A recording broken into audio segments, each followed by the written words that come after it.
Hello students, welcome to Vidyayani history classes. आमे 1600 महाजन विषय रे किछि आलोचना करथिले। एबे वर्तमान तार अलगा राज्य गुड़िक विषय रे आलोचना करिबा।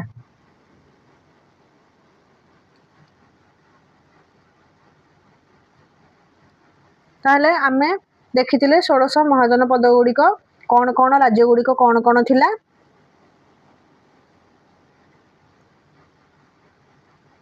अंग, मगध, काशी, कोशल, बज्जी, मल्ल, चेदी, बत्स, कुरु, पांचाल, मत्स्य, सुरसेन, अस्मक, अवंती, गांधार, कंबोज। ये 16टा थिला 1600 महाजन पद।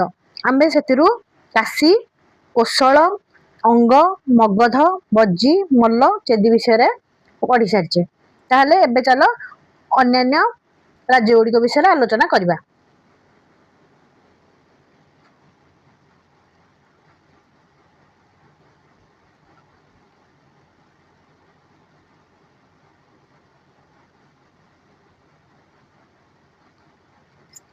बत्स बत्स राज्य गंगा नदीर दक्षिण अवस्थित थिला।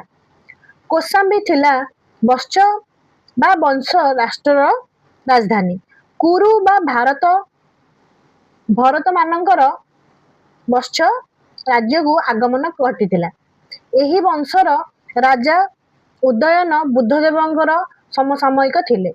अवंतीर राजा प्रद्योत थिले उदयनकर प्रधान शत्रु। ताले बत्सर राजधानी कोशाम्बी। कुरु बा भरत मानकर बत्स राज्य को आगमन घटिथिला। कुरु माने आसीथिले एही राज्य को। एही वंशर राजा उदयन बुद्धदेवंकर समसामयिक थिले। बुद्धंकर समसामयिक थिले बत्स राज्यर राजा माने। ताले उदयनंक पई बत्स राज्यर सुनाम वर्धित होइथिला। ताले चलो देखिबा कुरु। आधुनिक दिल्ली, मीरठ एवं थानेश्वर को नहीं कुरु राष्ट्र गठित होइथिला। ताले आधुनिक दिल्ली, मीरठ एवं थानेश्वर को नहीं कुरु राष्ट्र गठित। एहार राजधानी थिला इंद्रप्रस्थ। कुरु माने जादव, भोज, पांचाल मानक सहित वैवाहिक संपर्क स्थापन करथिले। महाभारत रे वर्णित कुरुवंश एठारे शासन करुथिबार प्रमाण मिलिछि। समस्त महाभारत देखिथिबो। हेले महाभारत युद्ध रे आमे कुरु, पांचाल, जादव वंश विषय रे सुनिचे।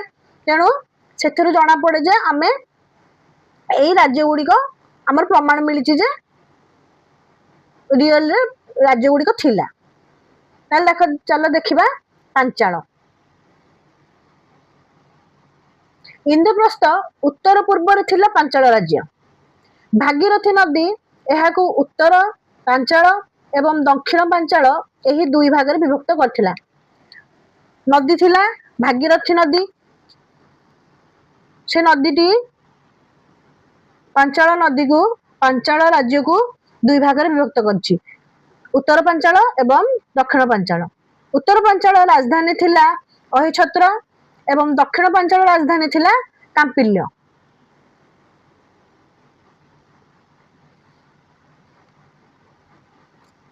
कुरु एवं पांचाल मध्यर युद्ध लगी उत्तर पांचाल कुरु राज्यर अधीन होइथिला। एहा राजधानी थिला हस्तिनापुर।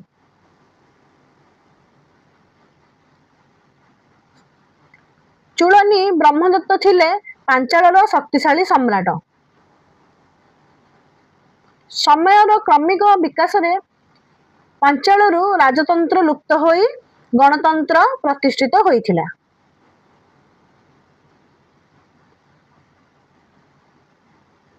चलो देखिबा मत्स्य। आधुनिक जयपुर, अलवर, भरतपुर रो अंशविशेष को नहीं मत्स्य राज्य गठित होइथिला। आधुनिक जयपुर, अलवर, भरतपुर रो अंशविशेष को नहीं मत्स्य गठित। विराटनगर थिला एही राज्यर राजधानी। मत्स्य राज्य विभिन्न भाग में विभक्त होइथिला यथा अपर मत्स्य वीर मत्स्य इत्यादि। महाभारत मत्स्य राष्ट्र राजा सहज उभय चेदी एवं मत्स्य राज्य रे शासन करुथिबार प्रमाण मिलिथिला।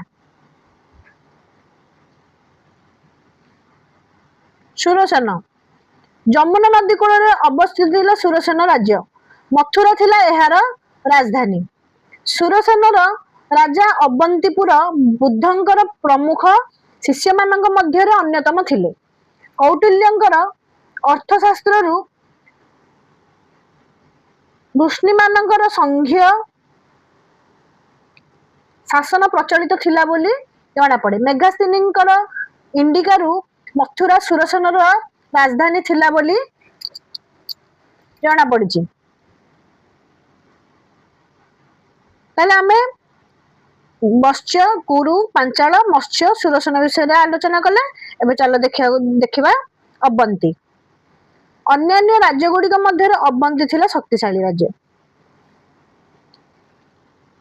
नेत्रावती नदी एहाकू उत्तर अवंती एवं दक्षिण अवंती रूप में दुई भाग में विभक्त करिछि।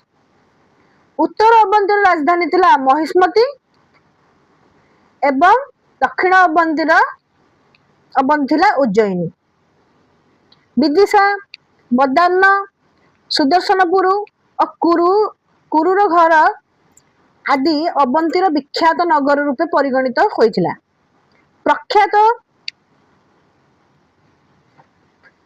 प्रद्योत थिले अवंतीर प्रख्यात राजा। ताले प्रख्यात राजा थिले किए से प्रद्योत। तांको परे पालक विशाखिप अजक नंदीवर्धन अवंतीर शासक रही। चलो देखिबा गांधार। गांधार राज्य काश्मीर उपत्यका ठारू रावलपिंडी पर्यंत विस्तृत थिला। वर्तमान एबे पाकिस्तान रे अवस्थित। तक्षशिला थिला एहार राजधानी।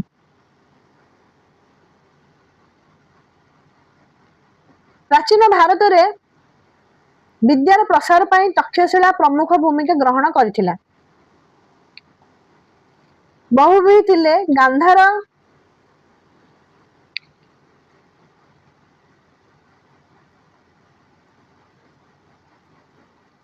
नरपति।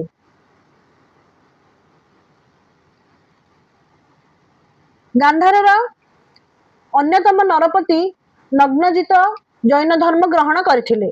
ख्रीष्टपूर्व षष्ठ शताब्दी मध्य भाग में गांधार रे राजती करुथिले पुकुसाती नामक राजा। से मगधर राजा बिंबिसार पाखक दूत प्रेरण करथिले। से अवंतीर राजा प्रद्योत को युद्ध रे परास्त करथिले।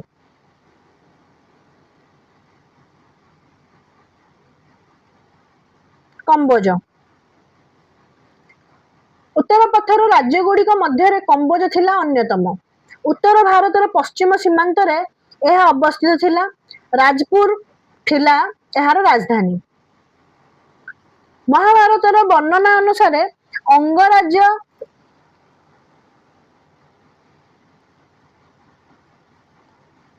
अंगराज्य राजा थिले किए से कर्ण। तेणु अंगराज कर्ण राजपुर रे उपनीत होई कंबोज अधिवासी माननकु पराजित करथिले। चंद्रवर्मन एवं सुदक्षिण को कंबोजर राजा रूप में परिगणित कराइथिला। परवर्ती समय रे एही राज्य रे गणतंत्र प्रचलित होइथिला बोली जଣା पड़े। अस्मक षोडश महाजन पदगुड़िक मध्य दक्षिण पथर अवस्थित थिला एकमात्र राज्य अस्मक। आमे सब उत्तर पथर राज्य गुड़िक विषय आलोचना करथिले। अस्मक होची दक्षिण पथर अवस्थित। अस्मक एहार राजधानी थिला पोतली बा पोतन बा पोदन। वायु पुराण वर्णना अनुसार अस्मक इक्ष्वाकु राजवंश शासन करुथिले। महाभारत वर्णना अनुसार राजश्री अस्मक पोदन ନଗରର ନିର୍ମାଣ କରିଥିଲେ। ତାହେଲେ या विषय आमे ଅଶ୍ମକ ବିଷୟରେ ଆମେ ବାୟୁ ପୁରାଣରୁ ଜାଣୁଛେ ଏବଂ ଏହାର ରାଜବଂଶ ଇକ୍ଷ୍ୱାକୁ ରାଜବଂଶ ଏହାକୁ ଶାସନ କରୁଥିଲେ ଏହା ଜଣା ପଡିଛି। ଅଶ୍ମକ ସହିତ ଦକ୍ଷିଣ ପଥର ମୂଳକ ନାମ ଏକ କ୍ଷୁଦ୍ର ରାଷ୍ଟ୍ରର ସମ୍ପର୍କ ସଦାସର୍ବଦା ରହିଥିଲା। ଅଶ୍ମକର ରାଜା ବ୍ରହ୍ମଦତ୍ତ, କଳିଙ୍ଗର ରାଜା ଶତଭୁ, ଅବନ୍ତୀର ରାଜା ବେଶଭୁ, ବିଦେହର ରାଜା ରେଣୁ ଏବଂ ଅଙ୍ଗର ରାଜା ଧନରତଙ୍କର ସମସାମୟିକ ଥିଲେ। ଅଶ୍ମକ ରାଜା ଅରୁଣ କଳିଙ୍ଗ ଅଧିକାର କରିଥିବାର ଚୂଳ କଳିଙ୍ଗ ଜାତକରୁ ଜଣା ପଡିଥାଏ। ତାହେଲେ ଦେଖିବାକୁ ଗଲେ ଖ୍ରୀଷ୍ଟପୂର୍ବ 16ଶ ଶତାବ୍ଦୀ ଥିଲା ପ୍ରାଚୀନ ଭାରତ ଇତିହାସରେ ଏକ ସଂଘର୍ଷମୟ ଯୁଗ। ଖଣ୍ଡ ବିଖଣ୍ଡିତ ଭାରତ ରାଜାମାନେ ପରସ୍ପର ମଧ୍ୟରେ ସଂଘର୍ଷରେ ବ୍ୟାପୃତ ଥିଲେ। ରାଜ୍ୟ ବିସ୍ତାର ଲାଳସା ସେମାନଙ୍କର ମନକୁ ଗ୍ରାସ କରିଥିଲା। ଫଳରେ ରାଜ୍ୟରେ ଜନଶକ୍ତି କ୍ଷୟ ସହିତ ଅର୍ଥନୀତି ମଧ୍ୟ ବିପର୍ଯ୍ୟସ୍ତ ହୋଇବାରେ ଲାଗି ପଡିଥିଲା। ଏହା ଫଳରେ ଭାରତର ରାଜନୈତିକ ଐକ୍ୟ ଏବଂ ସଂହତି ବ୍ୟାହତ ହୋଇ ଉଠିଥିଲା।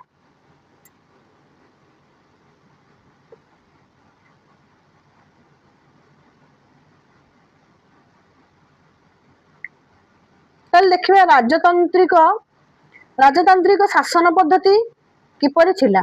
ଆମେ ତ 1600 ମହାଜନ ପଦ ଗୁଡିକ ବିଷୟରେ 16ଟା ଏକ ମହାଜନ ପଦ ବିଷୟରେ ଆଲୋଚନା କଲେ। ବର୍ତ୍ତମାନ ତାଙ୍କର ଶାସନ ପଦ୍ଧତି କିପରି ଭାବରେ ଥିଲା ଦେଖିବା। ଖ୍ରୀଷ୍ଟପୂର୍ବ 6ଠ ଶତାବ୍ଦୀରେ 16ଟି ମହାଜନ ପଦରେ ପ୍ରାୟତଃ ରାଜତନ୍ତ୍ର ପ୍ରଚଳିତ ଥିଲା। ଅନେକାଂଶରେ ରାଜାମାନେ ପ୍ରଜାମାନଙ୍କ ଦ୍ୱାରା ଅଥବା ମନ୍ତ୍ରୀମାନଙ୍କ ଦ୍ୱାରା ନିର୍ବାଚିତ ହେଉଥିଲେ। ରାଜା ଥିଲେ ରାଜ୍ୟ ଶାସନର ସର୍ବୋଚ୍ଚ କର୍ତ୍ତା। ସେ ସ୍ୱେଚ୍ଛାଚାରୀ ନଥିଲେ। ଶାସନ କାର୍ଯ୍ୟରେ ତାଙ୍କୁ ଅନେକ ରାଜକର୍ମଚାରୀ ସହାୟକ ହେଉଥିଲେ। ସେମାନଙ୍କ ମଧ୍ୟରେ ପୁରୋହିତ, ସେନାପତି, ସୂତ, ଗ୍ରାମୀଣ, ସଂଗ୍ରହିତା, ଭାଗଦୁଘ, ଅକ୍ଷବାପ, ଗୋପୀକୀର୍ତ୍ତନ ଇତ୍ୟାଦି ଥିଲେ ଅନ୍ୟତମ। ଏଗୁଡ଼ା ଆମେ ବୈଦିକ ଯୁଗରେ ବି ପ୍ରଚଳିତ ଥିଲେ। ରାଜକର୍ମଚାରୀ ମାନେ ସବୁ ଏମାନେ ରାଜାଙ୍କୁ ସାହାଯ୍ୟ କରୁଥିଲେ। ବୈଦିକ ଯୁଗରୁ ପ୍ରଚଳିତ ସଭା ଏବଂ ସମିତି ମଧ୍ୟ ଖ୍ରୀଷ୍ଟପୂର୍ବ 6ଠ ଶତାବ୍ଦୀରେ ରାଜାଙ୍କୁ ଶାସନ କ୍ଷେତ୍ରରେ ପରାମର୍ଶ ଦେବାର କାର୍ଯ୍ୟ ସମ୍ପାଦନ କରୁଥିଲେ। ରାଜା ଥିଲେ ନ୍ୟାୟର ମୂର୍ତ୍ତିମନ୍ତ ପ୍ରତୀକ। ନୀତିଶାସ୍ତ୍ର ଅନୁସାରେ ସେ ଦଣ୍ଡ ବିଧାନ କରୁଥିଲେ।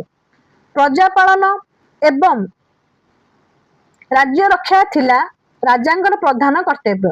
ରାଜ୍ୟ ରକ୍ଷା ଏବଂ ରାଜ୍ୟ ବିସ୍ତାର ଥିଲା ରାଜାଙ୍କର ମୁଖ୍ୟ କାର୍ଯ୍ୟ। କାଶୀ, କୋଶଳ, ମଗଧ ଇତ୍ୟାଦି ରାଜ୍ୟଗୁଡ଼ିକ ମଧ୍ୟରେ ଶତ୍ରୁତା ଏବଂ ଯୁଦ୍ଧ ଏହାର ପ୍ରକୃଷ୍ଟ ଉଦାହରଣ।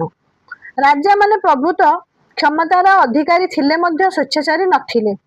କାହିଁକି ନା ରାଜ କର୍ମଚାରୀମାନେ ଏବଂ ସଭା ସମିତି ଏହାକୁ ନିର୍ବାଚିତ କରୁଥିଲା ଏବଂ ଏହାଙ୍କର ସ୍ୱେଚ୍ଛାଚାରିତା ହେବା ପାଇଁ ରୋକ କରୁଥିଲା। ରାଜାମାନେ ଅତ୍ୟାଚାରୀ ହେଲେ ପ୍ରଜାମାନେ ସେମାନଙ୍କର ବିରୁଦ୍ଧରେ ବିଦ୍ରୋହ ଘୋଷଣା କରୁଥିଲେ। ସେମାନଙ୍କୁ ସିଂହାସନରୁ ବିତାଡ଼ିତ କରିବା ସହିତ ରାଜ୍ୟରୁ ମଧ୍ୟ ବହିଷ୍କାର କରୁଥିଲେ। ଏହା ଥିଲା ରାଜତନ୍ତ୍ରର ପ୍ରତିଫଳିତ ରାଜନୈତିକ ଜୀବନ।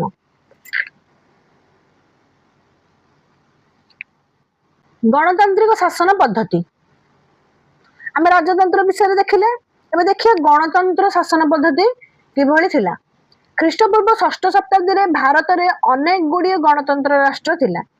ମହାଭାରତର ଶାନ୍ତି ପର୍ବ, କୌଟିଲ୍ୟଙ୍କର ଅର୍ଥଶାସ୍ତ୍ର, ବୈଦିକ ଏବଂ ଜୈନ ଗ୍ରନ୍ଥ ସମୂହ ତଥା ପ୍ରାଚୀନ ଗ୍ରୀକ ଲେଖକ ମାନଙ୍କର ବର୍ଣ୍ଣନାରୁ ଏହି ରାଷ୍ଟ୍ରଗୁଡ଼ିକ ସମ୍ପର୍କରେ ବହୁତ ତଥ୍ୟ ମିଳିଥିଲା। ବଜ୍ଜୀ, ମଲ୍ଲ, କପିଳବସ୍ତୁ, ରାମଗ୍ରାମ, କେଶପୁତ ଆଦି ଗଣତାନ୍ତ୍ରିକ ରାଷ୍ଟ୍ର ସେମାନଙ୍କ ମଧ୍ୟରୁ ଅନ୍ୟତମ। ଏହି ରାଷ୍ଟ୍ରଗୁଡ଼ିକର ଶାସନ ପଦ୍ଧତି ରାଜତାନ୍ତ୍ରିକ ରାଷ୍ଟ୍ରର ଶାସନ ପଦ୍ଧତି ଅପେକ୍ଷା ଭିନ୍ନ ଥିଲା। ଗଣତାନ୍ତ୍ରିକ ରାଷ୍ଟ୍ରରେ ଲୋକ ପ୍ରତିନିଧିମୂଳକ ଶାସନ ବ୍ୟବସ୍ଥା ପ୍ରଚଳିତ ଥିଲା। ପ୍ରତ୍ୟେକ ରାଜ୍ୟରେ ଜଣେ ନିର୍ବାଚିତ ମୁଖ୍ୟ ପ୍ରତିନିଧି ଏହି ଶାସନ ଭାର ଗ୍ରହଣ କରୁଥିଲେ। ତାଙ୍କୁ ଗଣପତି, ଗଣଜ୍ୟେଷ୍ଠ, ଗଣରାଜ ବା ସଂଘ ମୁଖ୍ୟ କୁହାଯାଉଥିଲା। ନିର୍ବାଚିତ ସଂଘ ମୁଖ୍ୟ କେନ୍ଦ୍ରୀୟ ସଭା ସାହାଯ୍ୟରେ ଶାସନ କାର୍ଯ୍ୟ ପରିଚାଳନା କରୁଥିଲେ।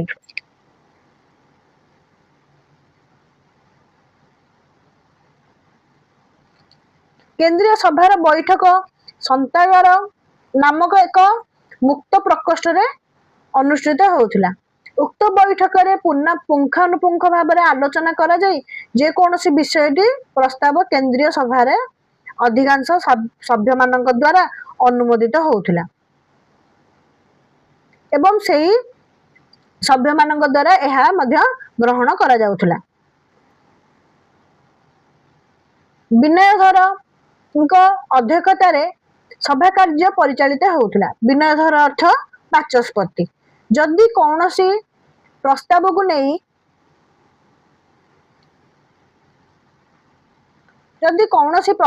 ନେଇ ମତଦ୍ୱୈତ ଦେଖାଯାଉଥିଲା ତେବେ ତାକୁ ଉଦ୍ବାହିକା ସଭାକୁ ପଠାଯାଉଥିଲା।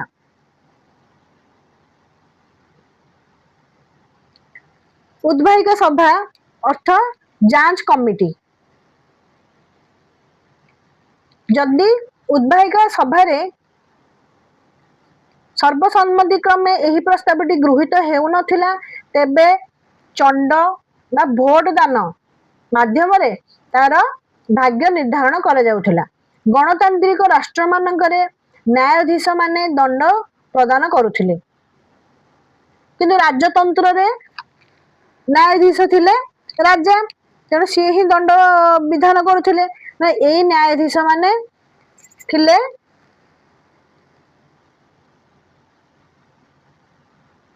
ବିନଶ୍ଚୟ ମହାପାତ୍ର, ବ୍ୟବହାରିକ ଉପରାଜ ଏବଂ ଶେଷରେ ରାଜା। ଏହିପରି ଭାବରେ ଖ୍ରୀଷ୍ଟପୂର୍ବ ଶତାବ୍ଦୀର ଗଣତାନ୍ତ୍ରିକ ରାଷ୍ଟ୍ରଗୁଡ଼ିକ ଶାସନ କ୍ଷେତ୍ରରେ ସେମାନଙ୍କର ସ୍ୱତନ୍ତ୍ର ବଜାୟ ରଖିଥିଲେ। ବାସ୍ତବିକ ଷଷ୍ଠ ଶତାବ୍ଦୀରେ ଭାରତରେ ଗଢ଼ି ଉଠିଥିଲା ଷୋଡ଼ଶ ମହାଜନପଦ ଗୁଡ଼ିକରୁ ଅଧିକାଂଶ ରାଷ୍ଟ୍ରଗୁଡ଼ିକର ରାଜତନ୍ତ୍ର ଏବଂ ଅଳ୍ପ କେତେଗୁଡ଼ିଏ ରାଷ୍ଟ୍ରରେ ଗଣତନ୍ତ୍ର ପ୍ରଚଳିତ ଥିଲା। ଏହି ରାଷ୍ଟ୍ରଗୁଡ଼ିକର ରାଜତାନ୍ତ୍ରିକ, ସାମାଜିକ, ଅର୍ଥନୈତିକ ତଥା ଧାର୍ମିକ ଜୀବନ ଥିଲା ସୁନିୟନ୍ତ୍ରିତ।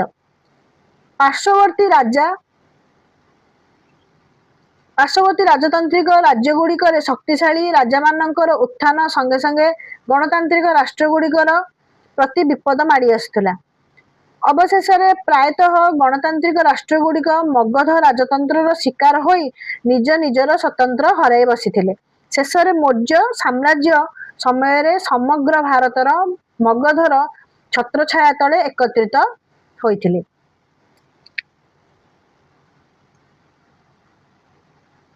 ତାହେଲେ ଚାଲ ଆମେ ପୁଣି ଆଉଥରେ 16ଟି ଯାକ ରାଜ୍ୟକୁ ଆଉଥରେ ଦେଖିଦବା। ଅଙ୍ଗ ରାଜଧାନୀ ଚମ୍ପା, ଅଙ୍ଗ ରାଜଧାନୀ ହେଲା ଚମ୍ପା। ମଗଧ ଗିରିବ୍ରଜ ବା ରାଜଗୃହ, କାଶୀ ବାରାଣାସୀ, କୋଶଳ ଶ୍ରାବସ୍ତୀ କୁଶବତୀ, ବଜ୍ଜୀ ବୈଶାଳୀ, ମଲ୍ଲ କୁଶିନର ପାବା, ଚେଦି ସୁକ୍ତିମତୀ, ବତ୍ସ କୌଶାମ୍ବୀ, କୁରୁ ଇନ୍ଦ୍ରପ୍ରସ୍ଥ, ପାଞ୍ଚାଳ ଅହିଛତ୍ର କାମ୍ପଲ୍ୟ, ମତ୍ସ୍ୟ ବିରାଟନଗର, ସୁରସନ ମଥୁରା, ଅସ୍ମକ ପତ୍ତନ, ଅବନ୍ତୀ ଉଜ୍ଜୟିନୀ, ଉତ୍ତରରେ ଉଜ୍ଜୟିନୀ, ଉତ୍ତର ଅବନ୍ତୀରେ ଉଜ୍ଜୟିନୀ ଏବଂ ଦକ୍ଷିଣ ଅବନ୍ତୀରେ ମାହିଷ୍ମତି, ଗାନ୍ଧାର, ତକ୍ଷଶିଳା, କମ୍ବୋଜ, ପୁଚ୍ଛ ରାଜପୁର। ତାହେଲେ ଭିଡ଼ିଓଟି ଯଦି ଭଲ ଲାଗିଛି ତାହେଲେ ଲାଇକ୍, ସେୟାର ଆଉ ସବସ୍କ୍ରାଇବ କରିଦେବ। ବାଏ।